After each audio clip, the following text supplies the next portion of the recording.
Namun suster datang membawa seperangkat obat, beserta suntikan yang telah disiapkan untuk Fedra. "Mohon maaf, jam besuk sudah habis. Pasien harus istirahat," ucap suster itu sambil mengawasi selang infus. Perlahan Ramos mundur dan pamit untuk pulang. Selang beberapa bulan berlalu, keadaan membuat Fedra harus menerima sikap ayahnya yang tidak bisa bersatu dengan ibunya. Fedra mencurigai Alfredo yang sering pulang malam, bahkan sampai tak pulang entah kemana. Padahal Alfredo sering menjenguk keadaan istri barunya, apalagi kehamilan Gladys sudah memasuki usia melahirkan. Jika tepat saat pulang kerja, Alfredo selalu menyempatkan diri untuk mengunjungi Gladys. Bahkan bisa dihitung sering. Alfredo juga selalu membelikan barang-barang mahal dan makanan agar Gladys tidak keluar dari apartemennya. Saat itu Gladys yang tengah duduk sambil nonton acara kesukaannya, dihampiri oleh Alfredo. Alfredo meminta untuk berhubungan intim. Padahal usia kandungannya Gladys sudah memasuki 5 bulan kurang 10 hari, menurut HPL-nya. Alfredo terus menggerayangi dan mengusap rambut Gladys. Padahal, keadaan Gladys tidak memungkinkan untuk memuaskan hawa nafsu lelaki tua yang masih kekar itu. "Ayolah sayang, aku sudah tidak tahan lagi," ucap Alfredo. Gladys mungkin mau-mau saja untuk melayani, tapi tubuhnya yang semakin hari semakin berat membuatnya sulit untuk mengimbangi Alfredo. "Maaf ya sayang, mungkin aku akan menolak kali ini saja, karena kemarin aku merasa sesudahnya malah tidak enak di bagian kantung kencingku," ucap Gladys. "Mungkin itu hanya perasaanmu saja, Gladys. Kamu rela kalau suamimu dilayani oleh wanita lain? Aku ini sayangnya cuma buat kamu," ucap Alfredo sambil merayu. "Tapi aku takut terjadi sesuatu," ucap Gladys. "Jangan takut, uangku banyak. Kalau semisal terjadi sesuatu sama kamu, kita pergi ke Singapura," ucap Alfredo. "Untuk apa ke Singapura?" tanya Gladys. "Kamu melahirkan di sana dengan cara teknologi terbaru," ucap Alfredo. Gladys mau tidak mau harus menuruti kemauan Alfredo. Malah saking maniaknya Alfredo mengulanginya sampai 4 kali. Dan itu membuat kandungan Gladys terjadi sesuatu. Gladys mengalami pendarahan dan akhirnya dilarikan ke rumah sakit.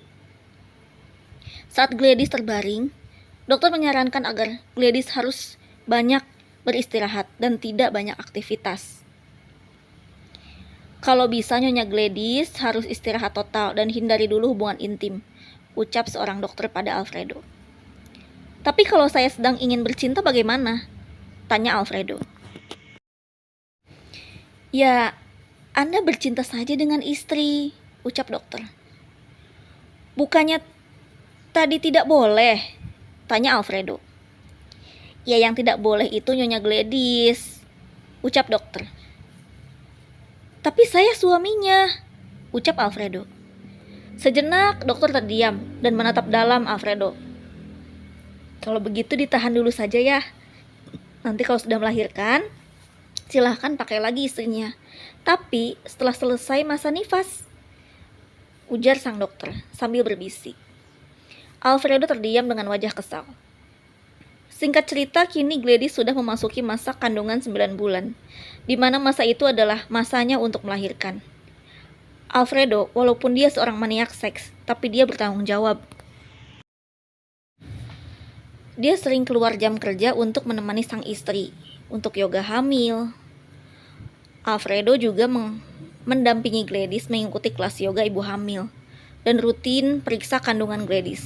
Sedikitnya Gladys adalah orang yang beruntung telah menikah dengan Alfredo.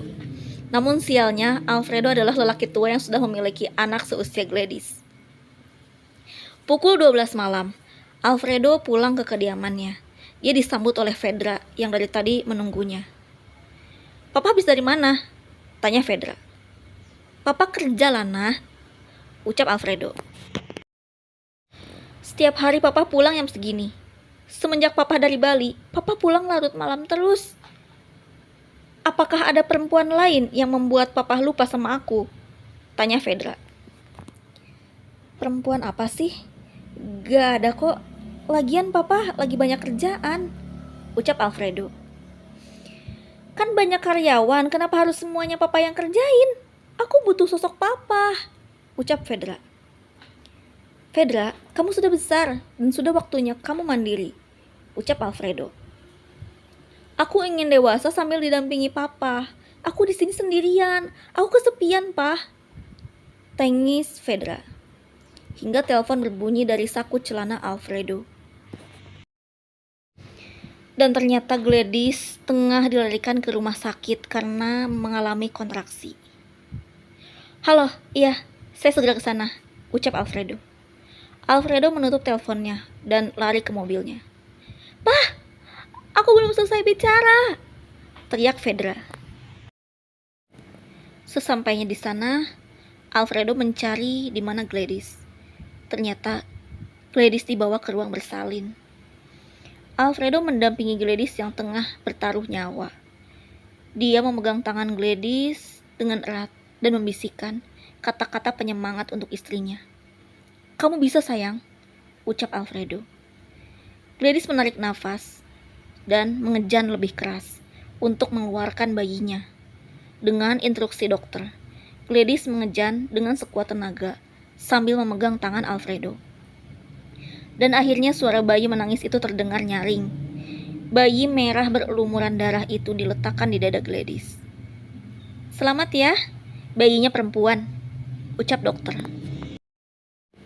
Syukurlah, anakku perempuan lagi, ucap Alfredo. Alfredo mencium kening Gladys. Gladys menangis haru karena akhirnya bisa melahirkan anak pertamanya. Kamu berhasil sayang, ucap Alfredo. Ini anak kita, ucap Gladys. Iya, ini hasil apa yang sudah kita perbuat, ucap Alfredo. Esoknya Fedra mendatangi kediaman ibunya. Dia melihat Mary yang sedang menuangkan teh. Masuklah, ucap Mary. Ibu dan anak itu duduk bersama sambil menikmati teh. Bagaimana kabar papamu? Tanya Mary. Papa baik, tapi sekarang dia sering terlambat pulang. Aku gak tahu siapa perempuan di balik sikapnya yang aneh. Padahal, kalau dia tidak dengan mama, aku ingin menjodohkan dia dengan kerabat atau dengan yang masih saudara, ucap Fedra. Hati papamu sulit ditebak. Oh ya, gimana kabar Gladys? Tanya Mary. Entahlah, dia menghilang dan kabarnya dia sudah putus dengan Kak Berto, ucap Fedra sambil mengocek tehnya. Pantas saja Berto seperti frustasi. Ternyata itu sebabnya. Lagi pula mama lihat Gladys seperti tidak mencintai Berto. Entah dia sibuk dengan siapa. Tapi sudahlah, biarkan saja, ucap Mary. Mah, aku ingin punya adik perempuan, ucap Fedra. Adik? Mama sudah tua. Mama bukan lagi orang yang bisa melahirkan, ucap Mary. Aku ini calon guru. Aku praktek mengajar di lembaga pendidikan khusus anak usia 6 tahun ke bawah. Dan rasanya mengasyikkan kalau aku punya adik kecil, ucap Fedra. Naluri dan mimpimu harus dikubur dalam-dalam, ucap Mary. Kenapa, Mah? Aku kan ingin punya adik yang lahir dari rahim mama. Aku ingin punya adik kandung, adik perempuan, ucap Fedra. Mama gak bisa sayang, ucap Mary. Lalu apa tujuan mama menjalin hubungan dengan Gilbert? Tanya Fedra. Dia hanya teman baik, ucap Mary. Ya sudah, Mah. Aku mau pulang. Percuma saja kita berdebat, ucap Fedra sambil membawa tas mahalnya. Sebelum sampai ke rumah, Fedra sempat mampir ke klub malam sambil menghilangkan rasa stresnya. Namun dia tak mabuk. Dia hanya mencari kebahagiaan saja. Sesampainya di rumah, ternyata Alfredo sama sekali tidak pulang. Esoknya Gladys sudah dibawa untuk pulang ke apartemen, karena Gladys melahirkan secara normal tanpa bantuan sesar. Proses kelahiran anaknya pun tidak terlalu banyak drama. Alfredo terus menggendong bayinya dengan penuh kebahagiaan. Anak bayi ini lahir dari perempuan muda. Coba kalau Mary yang melahirkan, Pasti resikonya sangat tinggi, ucap Alfredo. Waktu itu, aku sempat mendengar kalau Fedra menginginkan adik. Apa aku bisa jujur dengan hubungan ini? Tanya Gladys. Wajah Gladys tiba-tiba murung. Tampaknya dia cemas dengan keadaannya.